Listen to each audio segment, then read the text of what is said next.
దేవుని ఘనమైన నామమునకు స్తోత్రములు.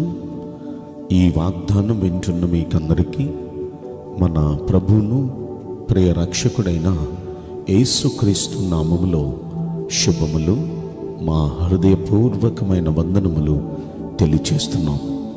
ఈరోజు దేవుని వాగ్దానం ద్వితీయోపదేశకాండం 4వ అధ్యాయము 31వ వచనం.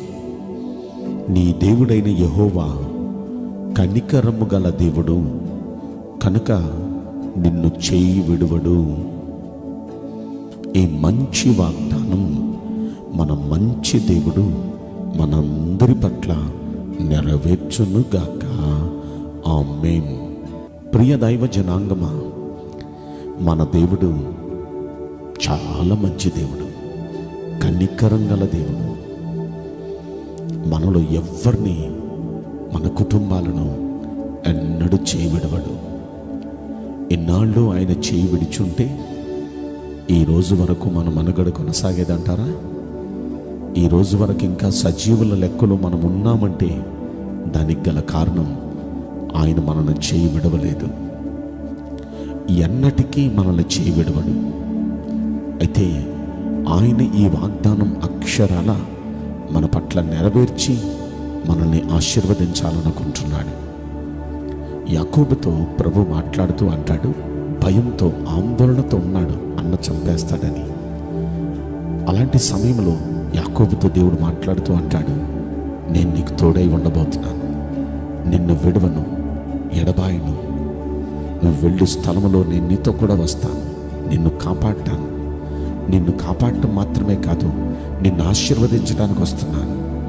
నిజంగా ఈ వాగ్దానం అంతా నెరవేర్చే వరకు నిన్ను విడవను అన్న దేవుడు యాకోబుకు తోడుండి పాదం పెట్టిన చోటెల్లా యాకోబుని దేవుడు ఆశీర్వదించాడు. హస్తముంచిన చోటెల్లా యాకోబుని దేవుడు ఆశీర్వదించాడు. ఏమీ లేని వానిగా ఒంటరిగా వెళ్ళాడు, కుబేరునిగా గొప్పవానిగా తీసుకొని వచ్చాడు. ఈ రోజున ఆ దేవుడు మనతో మాట్లాడుతున్నాడు, నిన్ను విడవడు, నిన్ను విడవను. మనల్ని విడవడు, చేయి విడవడు ఎప్పుడు ఆయన. అయితే ఈ వాగ్దానం అక్షరాల నెరవేరాలంటే మనం చేయాల్సిన కొన్ని పనులు ఆ పైన 29, 30 వచనాల్లో మనం చూస్తే 30వ వచనం చివరిలో అంటాడు, నీవు నీ దేవుడైన యెహోవా వైపు తిరిగి. అంటే మనం దేవుని వైపుకు మనస్ఫూర్తిగా మనం తిరిగితే మనల్ని అప్పుడు చేయి విడవడు ఆయన. దేవుని వైపుకు తిరిగితే ఏం జరిగిద్ది అనే మాట మనం తెలుసుకోవాలంటే యెషయా గ్రంథం 55వ అధ్యాయంలో 7వ వచనంలో మనం చూస్తాం. వారు యెహోవా వైపు తిరిగిన ఎడల ఆయన వారి యందు జాలిపడును. మన దేవుని వైపుకు మనం తిరిగితే ముందు మన మీద జాలి పడతాడు. అయ్యో పాపం, ఎన్ని బాధలు పడుతున్నారు వీళ్ళు, ఇంత బలహీనతతో ఎంత నలిగిపోతున్నారు వీళ్ళు, ఇంత ఆర్థిక సమస్యలతో ఎంత కృంగిపోయి కుమిలిపోతున్నారు వీళ్ళు. అయ్యో పాపం, మన జీవితాల మీద ఆయన జాలిపడతాడు. మనుషులు ఎంతోమంది జాలిపడి ఉండొచ్చు మీ జీవితాల మీద. ఎంతమంది జాలిపడిన ఉపయోగం ఏముంది? జాలిపడతాడు, చేస్తే ఏదో కొద్ది గొప్ప సాయం చేస్తారు, కానీ మన జీవితాన్ని మార్చలేరు వాళ్ళు. దేవునికి జాలేసిందో మన జీవితం మారిపోతాయి, పరిస్థితులని మారిపోతాయి. ఎక్కడ వెలివేయబడ్డామో, ఎక్కడ చులకన చేయబడ్డామో అక్కడే దేవుడు మనల్ని గనపరుస్తాడు. కనుక మన దేవుడు జాలిపడే దేవుడు. జాలిపడాలంటే ఆయన వైపుకు మనం తిరగాలి.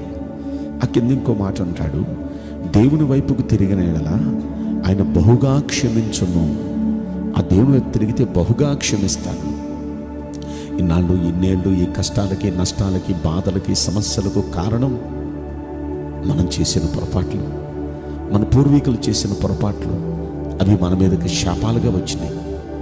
ఈ శాపాలు పోవాలి అంటే మన పాపాలు క్షమించబడాలి. పాపాలు క్షమించటానికి దేవునికి మాత్రమే అధికారం ఉంది. కనుక ఆయన మన పాపాన్ని క్షమించాలి అంటే మనస్ఫూర్తిగా ఆయన వైపుకు మనం తిరిగితే మన పాపాలన్నీ క్షమిస్తాడు ఆయన. ఎప్పుడైతే పాపాలు క్షమిస్తాడో పరిస్థితులు మారిపోతాయి, శాపాలు తొలగిపోతాయి, మంచి రోజులు వచ్చేస్తాయి.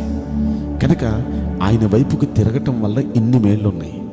ఒకటి, జాలి పడతాడు మన జీవితాల మీద. 2, మన పాపాలన్నీ క్షమిస్తాడు. ఎప్పుడైతే పాపాలు పోయినాయో శాపాలు పోతాయి, జీవితం ఆశీర్వాదం వైపుకి నడుస్తుంది. కనుక ఇక్కడ అంటున్నాడు, యెహోవా వైపు తిరగాలి. రెండో పని మనం ఏం చేయాలి అంటే 29వ వచనంలో అంటాడు, మనం మన పూర్ణ హృదయంతో పూర్ణాత్మతో యెహోవాను వెదకాలంట.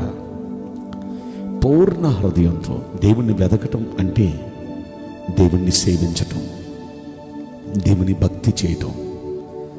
గుడికొచ్చినా, ప్రార్థన చేసినా, వాక్యం చదివినా, ఏం చేసినా ఈ భక్తి క్రమాల్లో ఏదో వెళ్ళాలి కాబట్టి వెళుతున్నాం, చేయాలి కాబట్టి చేస్తున్నాం అన్నట్టు కాకుండా హృదయపూర్వకంగా భక్తి చేస్తే ఖచ్చితంగా ఆయన ఈ వాగ్దానం నెరవేరుస్తాడు మన పట్ల.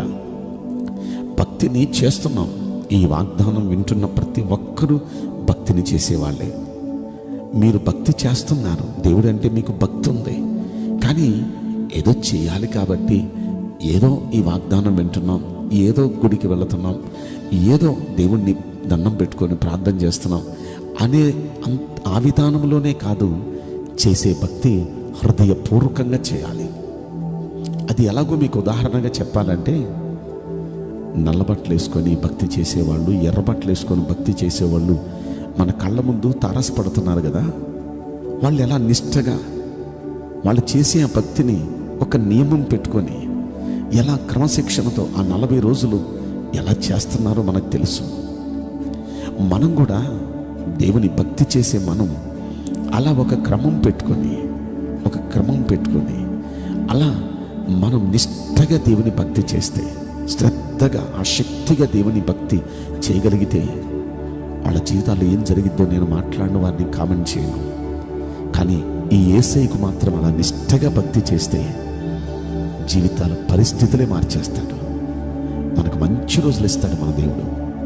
మన స్థితిగతులన్నీ మారిపోతాయి, అద్భుతాలు జరుగుతాయి మన జీవితాల్లో. కనుక అలాంటి కార్యాలు మన జీవితంలో జరగాలంటే మనం అలా ఎందుకు చేయకూడదు? నిష్ఠగా భక్తి. కనుక అలా చేయటానికి ఓ తీర్మానం చేసుకుందాం. అదే హృదయపూర్వకంగా పూర్ణ మనసుతో చేయటం అంటే అదే. అలా చేసి ఈ 30వ వచనంలో చివరి అంటాడు, ఆయన మాట వినిన ఎడల. అంటే దేవుని మాట వినటం అంటే దాని అర్థం వాక్యాన్ని వినాలి. వాక్యాన్ని విన్నవారు దాన్ని పాటించాలి. అదే వినటం అంటే. ఏదో ఈ చెవితో విని ఆ చెవితో వదిలిపెట్టేసేది అది విన్నట్టు కాదు. వింటే గుర్తుండాలి, గుర్తుంచుకొని ఆ గుర్తుంచుకున్న దాన్ని పాటించాలి, అప్పుడే విన్నట్టు. కనుక దేవుని వాక్యాన్ని అలా విని పాటిస్తే పరిస్థితులు మారిపోతాయి. కనుక ఈ 3 విషయాలు గుర్తుపెట్టుకోండి. 1, ఆయన వైపు తిరగాలి. 2, పూర్ణ హృదయంతో పూర్ణాత్మతో ఆయన వెదకాలి, సేవించాలి. 3, ఆయన మాట వినాలి, అంటే ఆయన మాటను అనుసరించి నడవాలి. ఈ 3 పనులు చేస్తే మన దేవుడు మన మీద కనికరపడతాడు, మన జీవితాల మీద కనికరపడతారు. పరిస్థితులన్నీ మారిపోతాయి. ఇక ఎన్నడూ మనల్ని చేయి విడవడు. ఆ చేయి పట్టుకొని ఉన్నత స్థాయికి దేవుడు మనల్ని నడిపిస్తాడు. ఈ వాగ్దానం వింటున్న ప్రతి వ్యక్తి జీవితంలో ఖచ్చితంగా ఈ వాగ్దానం నెరవేరి ఆనందించుదురుగాక. ఆమేన్. నేను మీకోసం ప్రార్థన చేయబోతున్నాను.